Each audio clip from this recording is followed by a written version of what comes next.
Proud feel होता था कि हम एक छोटा सा गांव से निकल के हम अभी देश के लिए लड़ रहे हैं। तो बहुत प्राउड फील होता है कि मेरा माँ बाप सब सोचे नहीं थी कि मेरी बेटी उतना दूर जाएगी।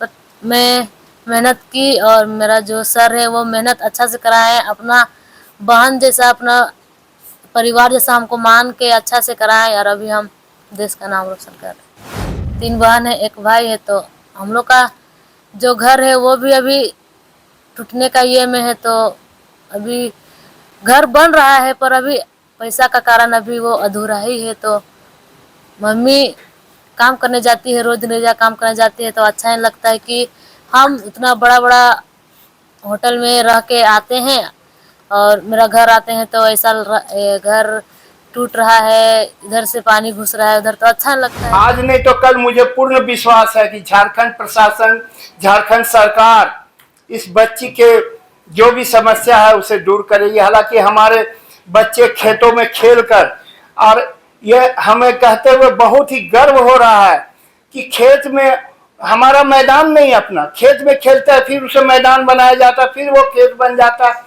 और इस हालात में रांची प्रेस क्लब के प्रेक्षागृह में दिव्यानी लिंडा सम्मान समारोह सह प्रेस वार्ता में उपस्थित मेरे विभिन्न समाचार पत्रों के प्रतिनिधिगण, विजुअल मीडिया के प्रतिनिधिगण और भूतपूर्व सैनिक संगठन के हमारे सैनिकगण,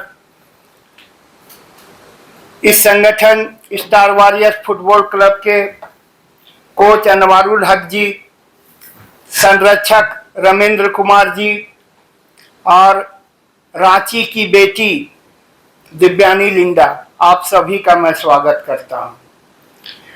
वास्तव में सम्मान से प्रेस कॉन्फ्रेंस की जरूरत क्यों पड़ी, इसके पीछे सिर्फ हमारा एक ही मकसद है कि दिव्यानी लिंडा को देखकर हमारी और बच्चियां झारखंड के लिए, अपने देश के लिए तिरंगे को ऊंचा करने के लिए खेले। दिव्यानी लिंडा किस परिस्थिति से खेलकर यहां तक पहुंची है, इससे मोटा मोटी आप सब अवगत होंगे। आप थोड़ा कल्पना कीजिए तो यह जब मैदान में उतरती होगी और इसके मन में अगर इसके घर का चित्र आता होगा तो क्या ये खेल पाती? मैदान में उतरते समय अगर इसके मन में इसकी मां का छवि, तो जो बाजार में काम करने गई हुई है, उसे काम नहीं मिला, खाली हाथ घर लौटे, तो क्या यह खेल पाती? इसके मनोदशा को, इसके मनोभाव को समझने का प्रयास हम लोग करें। कैसे उन सब को छोड़कर यह देश का तिरंगा को ऊंचा कर आज विदेश में, यह रांची की पहली बच्ची है, पहली महिला है जो एशिया फेडरेशन का फुटबॉल खेलकर लौटी है। यह हमारे लिए, झारखंड के लिए बहुत ही सौभाग्य की बात है।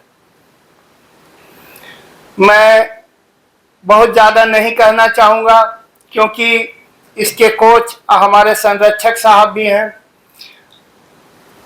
और एक चीज कहना चाहूंगा कि अगर वो न कहूं तो कृतज्ञता होगी, इसके पीछे बहुत सारे लोग खड़े हैं और उसमें एक ऐसा संगठन है, भूतपूर्व सैनिक संगठन, जिसके 40-50 हजार सदस्य हैं, परंतु इतना से इस बच्ची का समस्या का हल नहीं है। हमें सरकार से भी अपेक्षा है कि वह इसके पीछे खड़ा हो। आज नहीं तो कल मुझे पूर्ण विश्वास है कि झारखंड प्रशासन, झारखंड सरकार इस बच्ची के जो भी समस्या है उसे दूर करेगी। हालांकि हमारे बच्चे खेतों में खेलकर, और यह हमें कहते हुए बहुत ही गर्व हो रहा है कि खेत में हमारा मैदान नहीं, अपना खेत में खेलता है, फिर उसे मैदान बनाया जाता, फिर वो खेत बन जाता। और इस हालात में सभी बच्चों के माता पिता करीब करीब मजदूरी करते हैं, डेली कमाते खाते। इस हालात में अनवारुल हक ने जो काम किया है, बबलू जो मेरा छोटा भाई आज 20-22 वर्षों से मेरे साथ है, ये ऐसा वहां माहौल तैयार कर, वहां खेल का भी माहौल नहीं था उस गांव में, और वहां के बच्चियां आज हमें गर्व इस ये बात का कहते हुए हो रहा है कि आज हम देश को हर साल 3-4 दे रहे हैं। हमें कोई सरकारी सहयोग नहीं मिलता है, हमें कोई अनुदान नहीं मिलता है, हमें कोई उपक्रम, झारखंड में इतने बड़े बड़े उपक्रम है जो कि हजारों करोड़ों रुपया खेल के नाम पे खर्च करते हैं, हमें 1 रुपया उनसे नहीं मिलता है। बिना किसी आर्थिक मदद के जो हमारे 2-4 सहयोगी हैं, चाहने वाले हैं, उनके मदद के बल पर, और इन बच्चों के अपना मेहनत, इन बच्चों के मेहनत को भी मैं नमन करता हूं, जो आज विपरीत परिस्थिति में भी खेलकर राष्ट्रीय स्तर पर अपना कोच का, मेरा, इस प्रदेश का, भूतपूर्व सैनिक संगठन का नाम ऊंचा कर रहे हैं। मैं चाहूंगा कि हमारे संरक्षक भी 2 शब्द कहें और उसके बाद हमारे कोच अनवारुल हक कहेंगे। उसके बाद मैं मीडिया के बंधुओं से चाहूंगा कि वो दिव्यांगी लिंडा से बात करें, वो और हमारे सहयोगी संगठन, भूतपूर्व सैनिक संगठन के भी लोगों से मैं चाहूंगा कि वो इन्हें सम्मान करते हुए 2 शब्द कहेंगे। सबसे पहले मैं चाहूंगा रमेंद्र जी 2 शब्द कहें। एशियन कप खेल रही थी, उस वक्त तुम्हें कैसा लग रहा?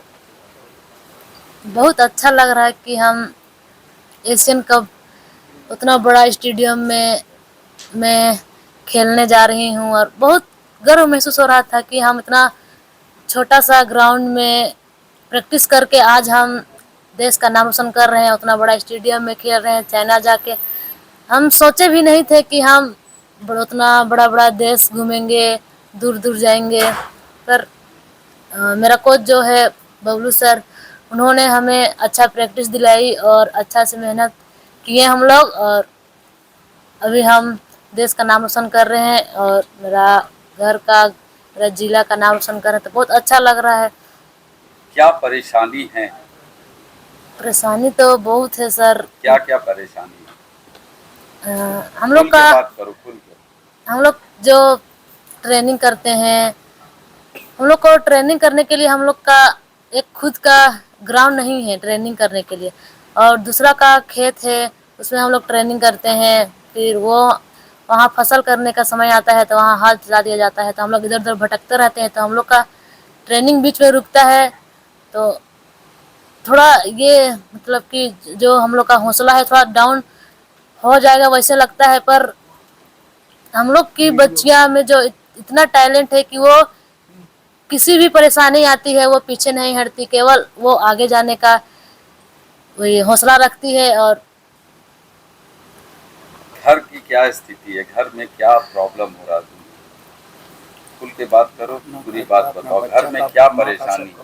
आंख में तुम्हारा आंसू भी नजर आ रहा है, खुशी का भी आंसू। एक एक करके आराम से बताओ। परेशानी तो बहुत है सर। और अभी तो मेरा पापा भी नहीं है, और मेरा भाई का भी कमर से नीचे काम नहीं करता है, वो चल नहीं पाता है, और मम्मी रेजा काम करती है।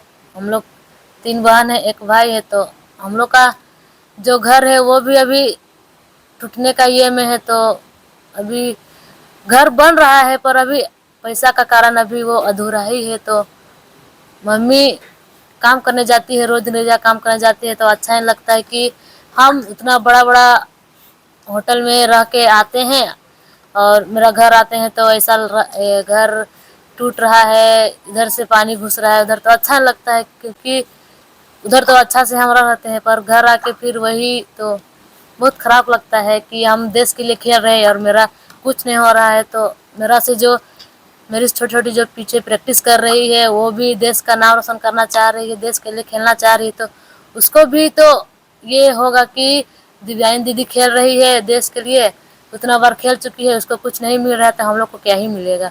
तो अगर हमको मेरा घर का जो प्रॉब्लम है वो सही हो जाएगा तो जो मेरे से छोटी बच्ची है उसको भी, उसका मन में भी अच्छा ये हौसला आएगा कि हम भी खेलेंगे तो मेरा भी घर का जो परेशानी है वो दूर होगी। कि तुम्हें घर एक दिन में मिल जाएगा, कोई दिक्कत नहीं होगा? आश्वासन तो मिला है सर कि हो जाएगा, भाई का भी इलाज होगा और घर भी बन जाएगा, पर अभी तो नहीं हुआ है, पर उम्मीद है कि होगा। देश का झंडा जब लेके ग्राउंड में जाती थी तो उस वक्त तुम्हें कैसा लगता था जब तिरंगा हाथ में रहता था? बहुत प्राउड फील होता था कि हम एक छोटा सा गांव से निकल के हम अभी देश के लिए लड़ रहे हैं। तो बहुत प्राउड फील होता है कि मेरा माँ बाप सब सोचे नहीं थी कि मेरी बेटी उतना दूर जाएगी। बट मैं मेहनत की और मेरा जो सर है वो मेहनत अच्छा से कराए, अपना बहन जैसा, अपना परिवार जैसा हमको मान के अच्छा से कराए और अभी हम देश का नाम रोशन कर रहे हैं।